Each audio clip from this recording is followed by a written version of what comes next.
All right, again, hey, everyone, and welcome to another deep dive. This time, we're focusing on something super important for all you community service students out there in Australia, especially those getting ready to kick off those research projects. Yeah, getting those research projects going for sure. We're going to be tackling the problem formulation process. Right. And let me tell you, nailing this is like setting the GPS for your entire research journey. It's that important. You got it. A well-defined problem, it's like that compass, when you're trekking through the outback. Oh, yeah. Keeps you on track. You don't want to get lost, right? All right. Same with research, helps you avoid all those dead ends. Okay, so let's back up a bit. Where do these research problems actually come from? Yeah. Is it just those random brainwaves you get in the shower? Sometimes it feels that way, but seriously, think about it. I mean, in community service, you're surrounded by real-world issues every day, right? Absolutely. Maybe you've seen firsthand, like how hard it is for people in rural communities to access mental health services. Yeah. Or maybe you've read about the impact of those horrendous bushfires Right. on vulnerable communities, and you just feel like there's more to uncover. Exactly. Or, even government policies, like the ones tackling youth unemployment. Yeah. I mean, they can spark a research question, too. You know what I mean? Right. The key is turning those sparks, those things that get you thinking, into a focused question that you can actually research. Okay, I'm with you on that. Yeah. But going from this general idea to like a really solid research problem, I mean, that can feel pretty daunting. Where do we even start? Don't worry, there's a roadmap, there's a framework for that. Okay. Think of it as a roadmap. All right. We're going to use Jeane Anastas' approach, which is really great for breaking it down into manageable steps. First, you start broad. Okay. Think Indigenous youth mental health or aged care services. So it's kind of like picking the neighborhood before you pinpoint the exact address. Yeah, spot on. Then you want to sort of narrow down the focus. So, for example, within Indigenous youth mental health, you might zero in on barriers to accessing mental health services for Indigenous youth in remote communities. Okay, so we're getting more specific. Yes. But we're not jumping into solutions just yet, right? Not yet. Yeah. This is where you hit the books. You review existing research, see what's already known, find those knowledge gaps. Right. Like what needs to be investigated further. Okay, so this is where we separate those assumptions from actual evidence. Absolutely. Yeah. Then, armed with that knowledge, you craft your research question. Clear, specific, targeted. Okay. Like what factors contribute to delayed help seeking for mental health issues among Indigenous youth? All right, so now we've got this focused question. Yeah. What's next? Now, before you get too excited, it's time for a reality check. Can this question actually be answered with the resources you have? Right. Time, access to data, ethical considerations. It's got to be doable, especially in the Australian context. Such a good point, because there's nothing worse than getting halfway through and realizing your research project is, well, just way too ambitious. So, assuming we've got a feasible question, what's that final step? It's all about answering the so what. Why does this research matter? Why should people care about the answers? How's it going to contribute to knowledge or change things in practice? So we're linking our research back to the real world, demonstrating its value. Exactly. You've got to be able to explain why it's worth doing. This is making a lot of sense. Now, how do we know if we've actually nailed a good research problem? Are there any telltale signs? There are indeed. Think of it like a checklist for research success. Okay, I'm all ears. What makes a research problem really stand out? One of the key ingredients is relevance. It's about choosing a topic that matters, a topic that's going to resonate with practitioners, policymakers, and most importantly, the communities that your research aims to impact. So it's not just about what we as researchers, find interesting. It's about making a real difference in the world. Right. Spot on. So think about researching the impact of social isolation on elderly individuals in residential care, right? If you can show how your findings could lead to changes that help people connect more and reduce feelings of isolation, well, that's relevance in action. Okay, so relevance is key. Yeah. What else should we be looking for in a winning research problem? Another important characteristic is researchability. This boils down to making sure your problem can actually be investigated. Through data collection and analysis, you've got to be able to gather evidence to answer your question. Right. It's got to be grounded in something tangible, something that we can actually measure. Yeah. What else are we aiming for? Originality is key. Even if you're building on previous work, your research should add something new to the conversation.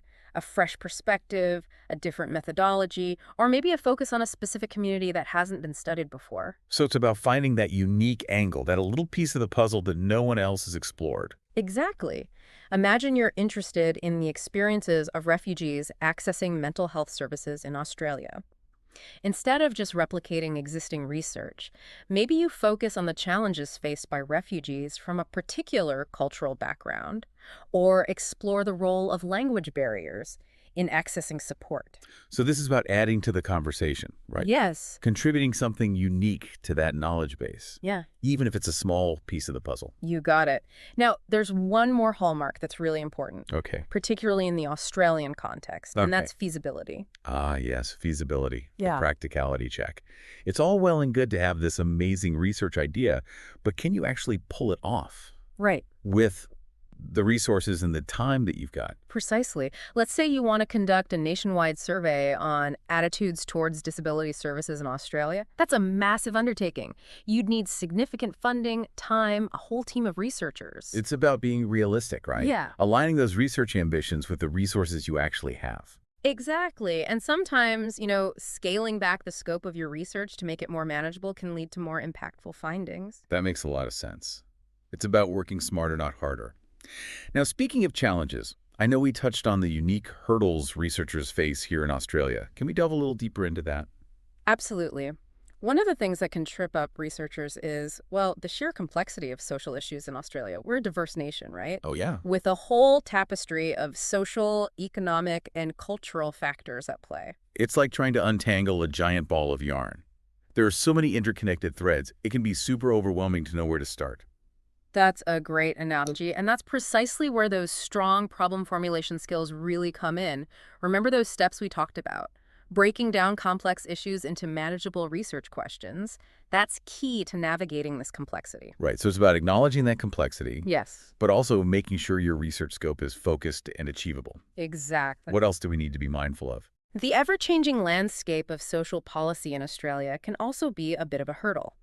Policies shift, funding priorities change, new programs emerge. It's a dynamic environment that can really impact the relevance and longevity of your research. It's like trying to hit a moving target. What's a burning issue today might be yesterday's news tomorrow. Yeah. How do we stay ahead of the curve? Staying informed is crucial. Keep up with policy developments, talk to practitioners working on the ground, and be flexible in your approach.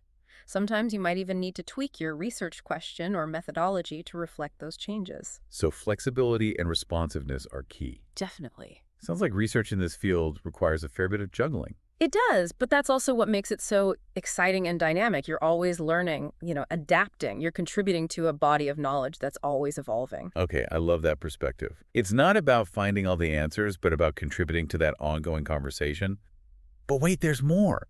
We've still got heaps to uncover about crafting those killer research problems. Yeah, we do. Grab another cuppa, we'll be back in a flash. All right, so let's jump back into those hallmarks of a great research problem. Yeah, those qualities that make your research stand out. We covered relevance and researchability. What about that originality factor? Yeah.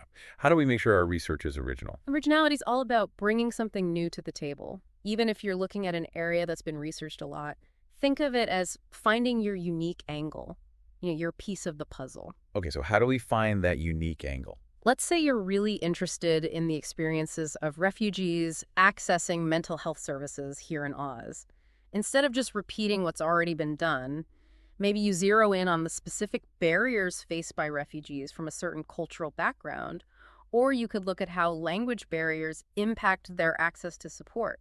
So it's kind of like adding a fresh perspective, even if the main topic's been studied before. Exactly. It's about adding to the conversation, making a unique contribution, even if it's a small piece of the puzzle. It all adds up. This is making me think of all sorts of research possibilities now. But before I get carried away, what about feasibility? Ah, yes, feasibility. This one is super important, especially in the Australian context, where resources can be a bit limited. You got to be realistic about how big your research project can be and make sure it fits with the time budget and access to data that you have. So it's like, yeah, dreaming big is awesome, Yeah, but we got to make sure those dreams are actually doable. absolutely. It's like planning a road trip. You might want to drive across the whole country, but if you only have a wit and not much petrol money, you'll probably need to scale things back a bit. Right. Makes sense. Yeah. Sometimes focusing on a smaller, more defined problem can actually get you better results because you can really get into the details. Spot on. Now, we've talked about the hallmarks of a great research problem, but let's have a chat about some of the unique challenges you might face when you're actually doing research in Australia. Yeah, let's get real. What are some of the curveballs we need to watch out for? One of the big ones is just how complex social issues are in Australia. I mean, we're a diverse country with a mix of social, economic, and cultural factors all happening at once. Yeah, it's like trying to solve a giant Sudoku puzzle Right. with half the numbers missing. That's a great way to put it. And this is where your awesome problem formulation skills come in. Remember those steps we talked about? Breaking those big, complex issues down into manageable, focused research questions, that's the key to tackling this complexity. So we need to recognize that complexity exists, but still create a research project that's focused and achievable. Exactly. And another thing to keep in mind is that the social policy landscape in Australia is always changing. Policies shift, funding gets moved around, new programs pop up all the time. It's a dynamic environment that can impact how relevant and long-lasting your research is. And like trying to hit a target that keeps moving. Right. What's a hot topic today? Could be old news tomorrow. How do we stay on top of things? Staying informed is so important. Keep up with policy developments, talk to the people working on the ground, and be ready to adapt your approach. You might even need to change your research question or how you're doing things to keep up with the changes. Sounds like flexibility is key. It is. And being responsive to what's happening around you. Research in this field sounds like a juggling act. It can be, but that's also what makes it so exciting and rewarding. You're always learning, always adapting, and you're contributing to a body of knowledge that's constantly growing. I love that perspective. Mm. It's not about finding all the answers, it's about being part of the conversation as it evolves. But hold on, Yeah. before we go any further, can we talk about those rewards for a minute? Absolutely. One of the most rewarding things is knowing that your work can make a real difference in people's lives.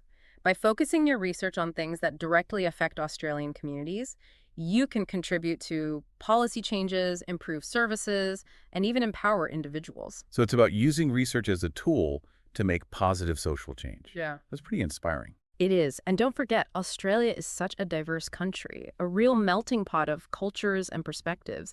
That makes for a really rich and vibrant research landscape. You have the chance to learn from people with different backgrounds and different ways of seeing the world. It's about embracing that diversity and using it to make your research stronger. Exactly. And let's not forget about the amazing natural environment we have here in Australia. Whether your research takes you to busy cities or remote communities, you'll be surrounded by beauty and inspiration. You've convinced me Australia is the place to be for community service research. So for all those students out there ready to start their research journey, what are some practical tips you can give them? Okay. What advice would you give to make the process less scary and maybe even a bit fun? First things first, don't be afraid to ask for help. Reach out to your lecturers, supervisors, or even other researchers in your field. They've been where you are now, and they have so much knowledge and support to offer. It's about tapping into that network of experience and knowledge. Yes. Don't be shy to ask questions. Exactly. And another thing, collaboration is key. Connect with practitioners and people from the community.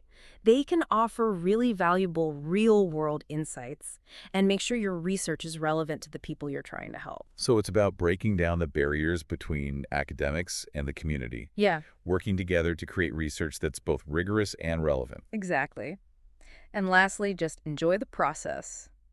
Research can be challenging sometimes, but it's also incredibly rewarding.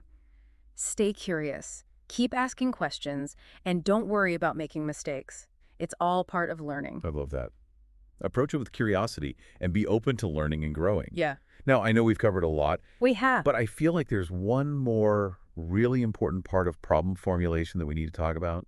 Something that's often a bit of a mystery. I know what you're talking about. Yeah. The role of theory in research is often seen as this really complex and intimidating thing, but it's actually a powerful tool for understanding the world around us. Okay, bring on the theory then. Let's do it. We'll dive into that right after this. All right, we're back and ready to tackle this theory thing. Ah, yes, theory. It's often seen as this big, scary concept, but really it's more like a trusty toolbox, full of helpful frameworks and lenses to look through. Okay, a toolbox. That does sound less intimidating. But how does theory actually fit into this whole problem formulation process we've been talking about? Well, think about it this way. We're not just collecting data for the fun of it, right? Right. We want our research to help us understand those social issues here in Australia and hopefully lead to some positive changes. Theory helps us do that. So it's like having a set of blueprints to guide our research, make sure we're building something solid and meaningful. You got it. Theory provides that framework for understanding these complex social issues we're dealing with. It helps us connect the dots, see the relationships between different factors, and really articulate our research problems in a clear way. Okay, I'm starting to see the light here. Mm-hmm. But can you give us like a real-world example of how theory might inform a research question? Absolutely. Let's say you're interested in resilience amongst foster youth in Australia. You might look at theories of human development, attachment, ecological systems, things like that, to shape your research question. So instead of just asking, are foster youth resilient, Yeah. we could have something like, what role do social support networks play in fostering resilience amongst foster youth in Australia? Exactly. That feels much more focused and grounded in some actual theory. Spot on. And that theory-informed question is going to lead to a much richer, more impactful research project. It helps you focus your data collection, make sense of what you find, and ultimately contribute to a deeper understanding of resilience in that population. This is making a lot of sense. It's not about just memorizing a bunch of theories, but about actually using them as tools to strengthen our research and make it more meaningful. That's it. Now, before we wrap up this deep dive, I want to emphasize one more thing. We've talked about the steps, the challenges, the rewards of problem formulation. But remember, this is just the starting point. Right. This is where the adventure begins. Right. Exactly. You've laid the groundwork. Now it's time to dive into the methodology, design your study, gather that data. But it all comes back to this foundation.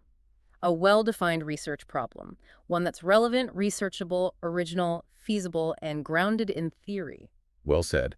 I reckon we've given our listeners everything they need to formulate some seriously impactful research problems. I think so too. So to all those budding community service researchers out there, remember what got you passionate about this field in the first place. What are those burning questions that keep you up at night? What are those issues in your community that you're just itching to explore and understand? Get out there, ask those tough questions, embrace the journey, because a well-defined problem is the launch pad for research that can really make a difference in the lives of Australians. Couldn't have said it better myself. Happy researching, everyone.